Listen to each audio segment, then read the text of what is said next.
Bonjour à tous et bienvenue dans ce nouvel épisode de l'arrondi. Aujourd'hui je vais vous montrer comment fabriquer une roue de moto. Alors oui, je sais, j'ai déjà fait une vidéo sur ce thème là il y a longtemps, c'était d'ailleurs ma première vidéo. Mais mes roues ont évolué, aujourd'hui on fait une petite mise à jour, allez c'est parti. Alors pour fabriquer cette roue, je vais avoir besoin d'un bout de planche comme celui-ci. Moi j'ai fait un collage en sandwich pour avoir deux teintes de bois différents. On n'est pas obligé, on peut très bien prendre un bout de planche uni, ça marche aussi. Sur ce bout de planche, je vais venir tracer le cercle de ma roue avec un compas et ensuite on le découpera à la scie à ruban. Voilà, j'ai pris mon compas, je vais tracer le cercle de ma roue à la dimension voulue. Alors vous voyez, c'est très épais, c'est normal. C'est la roue arrière de la moto sportive que je suis en train de fabriquer actuellement. Je vous montrerai pas comment on fait la roue avant, c'est exactement la même chose, à part qu'elle sera un peu plus fine et un peu plus grande. Voilà, alors comme vous pouvez le voir, moi j'utilise un feutre parce que je trouve que ça marque beaucoup mieux qu'un crayon en bois. Allez, scie à ruban.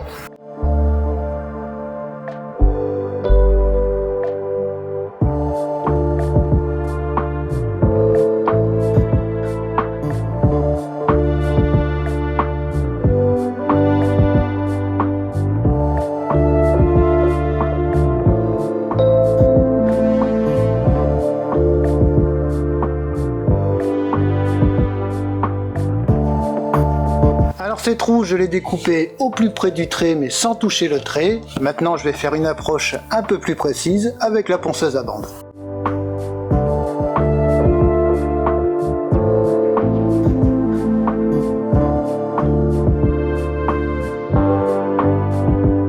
Voilà, là on n'est pas trop mal. Maintenant ce que je vais faire, c'est qu'à l'aide de ma petite équerre et de mon crayon, parce que c'est plus fin qu'un feutre, je vais tracer le passage de mes rayons.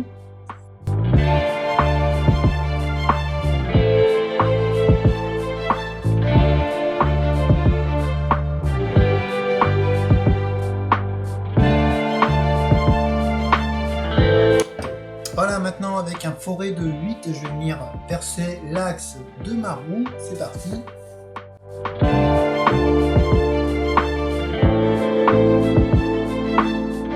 Alors si j'ai percé à 8, c'est pas un hasard, c'est tout simplement parce que je vais devoir insérer ce boulon dans la roue pour pouvoir monter tout le système sur la perceuse à colonne. Malheureusement, ma tige filetée ne dépasse pas assez, ça m'est déjà arrivé, mais j'ai une astuce.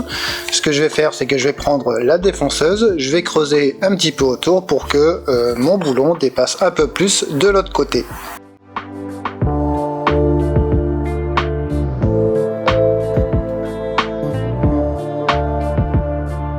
Voilà, tout simplement un trou comme ceci, comme ça je vais insérer ma tige filetée.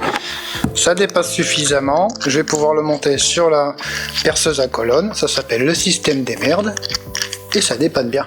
Alors pourquoi est-ce que j'ai monté ma roue sur la perceuse à colonne? Eh bien tout simplement parce qu'on va venir faire prendre les arrondis du pneu de la roue grâce à du papier abrasif. D'ailleurs pour la petite astuce, ceci c'est un bout de bande de ponceuse à bande que j'ai découpé, et oui la récup ça se fait là aussi.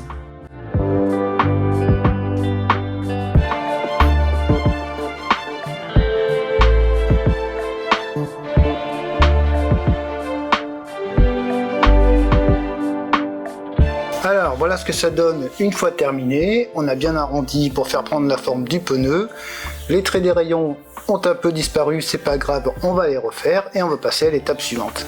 Alors la prochaine étape elle est simple, elle va consister à faire les repérages des trous des rayons. Pour ça on va s'aider justement de nos lignes de rayons et on va venir faire un point au milieu de la roue, juste en face du trait. C'est justement là qu'on va percer tout le tour de la roue pour passer nos rayons.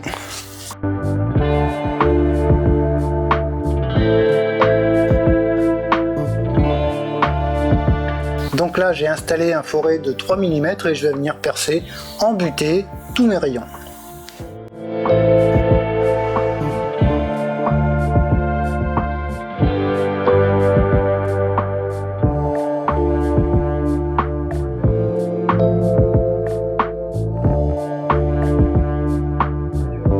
voilà, une fois que tous les trous sont faits, on va passer à l'étape que j'aime le moins dans cette fabrication, c'est-à-dire celle de la découpe du milieu de la roue grâce à cet outil qui est une scie cloche comme vous pouvez le constater.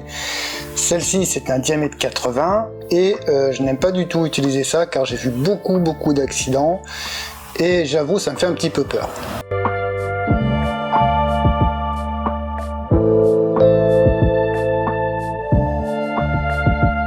Ok, alors voilà ce que ça donne une fois terminé. On a un beau pneu. Maintenant, ce qu'on va faire, c'est qu'on va venir nettoyer au papier abrasif l'intérieur. Et avec la défonceuse et une fraise à queue d'aronde, on va venir passer un coup sur chaque côté pour bien arrondir la forme du pneu. Mais avant ça, on va anticiper la jante. Pour ça, je vais prendre une petite planche de bois. Je vais poser mon pneu dessus et avec mon crayon, je vais venir prendre l'empreinte de ma jante et on découpera ça à la scie à ruban.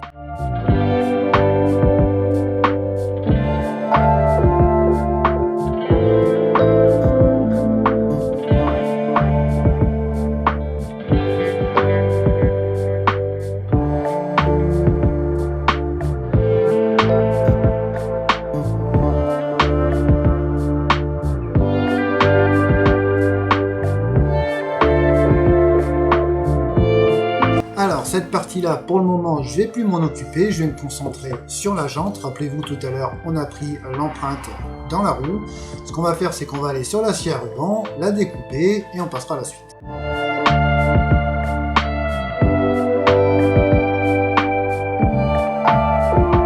Bon, j'ai ma lame de scie à ruban qui est complètement foutue, va falloir que je la change parce que ça devient critique. Alors maintenant ce que je vais faire c'est que comme j'ai découpé autour du trait mais sans toucher le trait, je vais venir me rapprocher le plus possible avec la ponceuse à bande et de temps en temps je viendrai essayer de faire en sorte que ça rentre dans le pneu mais sans qu'il y ait trop de jeu.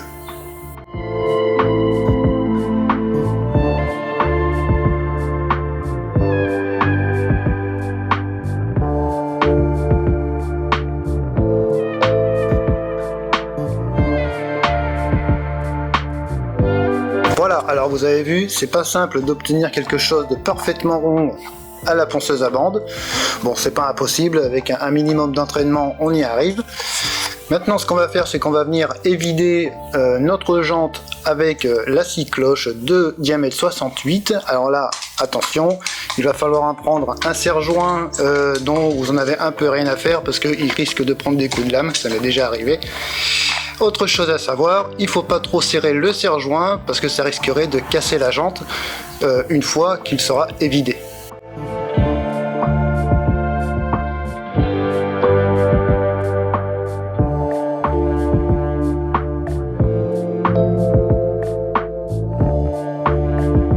Donc voilà ce que ça donne. Moi j'ai un peu chié dans la colle parce que j'avais mal centré ma scie cloche, ce qui fait que j'ai un côté un peu plus fin que l'autre. Bon, pour la vidéo c'est pas grave, on va continuer comme ça. Donc maintenant ce qu'on va faire c'est qu'on va insérer la jante dans le pneu. Il va falloir reporter les trous du pneu dans la jante. Alors l'idée ça va être de la bloquer avec deux serre-joints. Là on mettra un pour vous montrer. Tac. Avec ma petite Dremel, je vais venir percer les trous et à chaque fois que je perce un trou, je mets un pic à brochette pour maintenir la jante en place.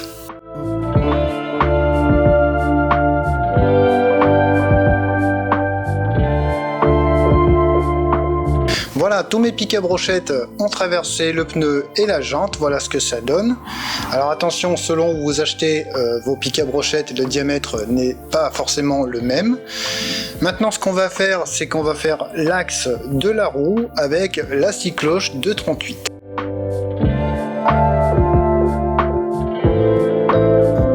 Ok, alors quand on est arrivé ici, c'est qu'on n'est pas loin d'avoir fini. Alors voici mon petit axe. À l'intérieur de ma roue, hop, j'ai mis deux petites cales. Pourquoi? Tout simplement pour que mon petit axe soit à la bonne hauteur par rapport à ma jante. Et maintenant l'idée, ça va être de coller chaque pic à brochette sur mon axe ou sur mon tambour, je sais pas trop comment dire. Maintenant, si vous n'êtes pas sûr de vous, que vous voulez vraiment que votre axe soit bien centré par rapport à la roue, je vous invite à prendre un petit réglé et à mesurer tout autour. Moi je le fais à l'œil comme ça parce que je fais du statique, ça n'a pas vocation de rouler, donc je me rapproche au plus près et ça me va très bien.